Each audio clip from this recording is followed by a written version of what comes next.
Ce trebuie să știi despre turmeric? 1.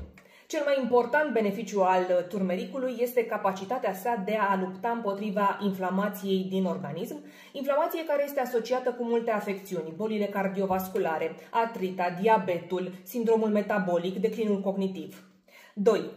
Ingredientul activ din turmeric se numește curcumină și se găsește într-o concentrație mai mare în suplimente în comparație cu pudra de turmeric.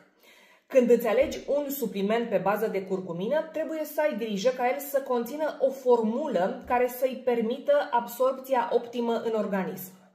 De exemplu, curcuminul Novasol este un compus brevetat Novasol, conține 6% curcuminoizi perfect asimilați de corp și vitaminele D3 și C. Curcumina din această formulă se absorbe de 185 de ori mai bine decât cea convențională, deoarece este solubilă în apă, ceea ce facilitează trecerea ei prin bariera intestinală.